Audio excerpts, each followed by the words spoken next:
Greetings, my dear boils, ghouls, and other creatures of the night.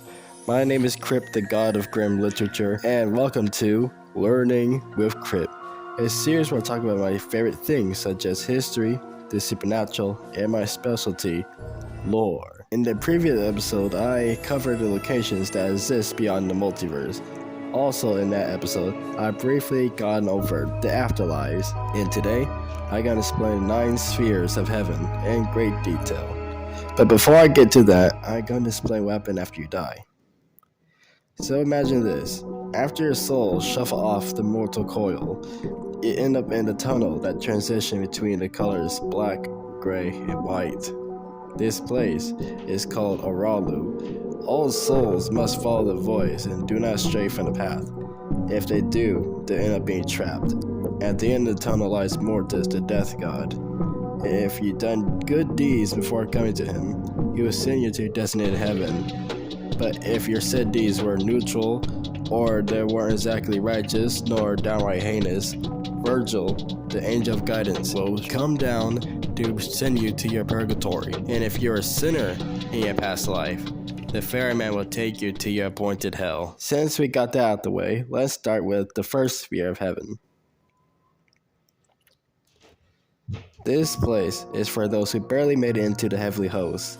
Nothing much is very special about this place, but the rulers are Lord Zenith and Lady Zion. Up next, we have Nirvana. A mortal can end up here if their soul was generous, and it is said every corner of this place is full of beauty and wonder. And the ruler is Queen Picarda. Now we're in Elysium. This sphere of heaven is for soldiers or citizens that fought for what's right, especially against injustice, corruption, and straight up evil.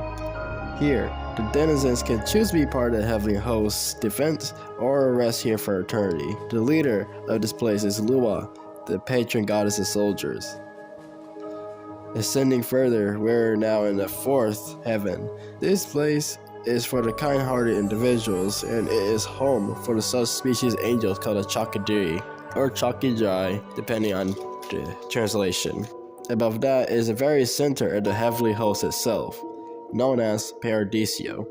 And all and any virtuous souls can cross over here. And King Mendeus has full lordship over here. Moving one section over, we're in Primum.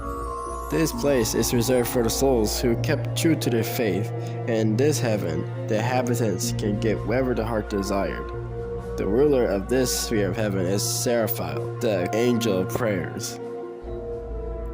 Now for the lucky number 7, we're in Zadok, a resting place for the righteous ones who committed sacred deeds before death, particularly deeds that have virtues in them. And the one in charge of this realm is Ariel, the lion queen of the virtues.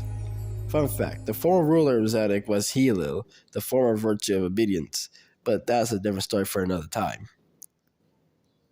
Okay guys, I'm running out of transition words, so we're in the 8th realm of heaven, aka the celestial sphere. It is the home of the angels, including the Chakidiri, and this sphere of heaven is a resting place for the saints and prophets of the gods. And the sole monarch of this realm is Metatron. We're now in the brightest realm in all of the Omniverse. Oh yes, I'm talking about Nibiru, the 9th and final sphere of heaven. Nibiru is a home and city of the gods, as well being an afterlife for supernatural entities. However, virtuous souls of mortals reside here, all of which can stay here in eternal bliss in this paradise, or be a part of the Crown Heads' divine council. Speaking of the Crown Heads, they are 3 powerful deities. They are Elam, the god of judgment, Jihad, the god of law, and Yeth, the god of order. Together, they're the Holy Trinity.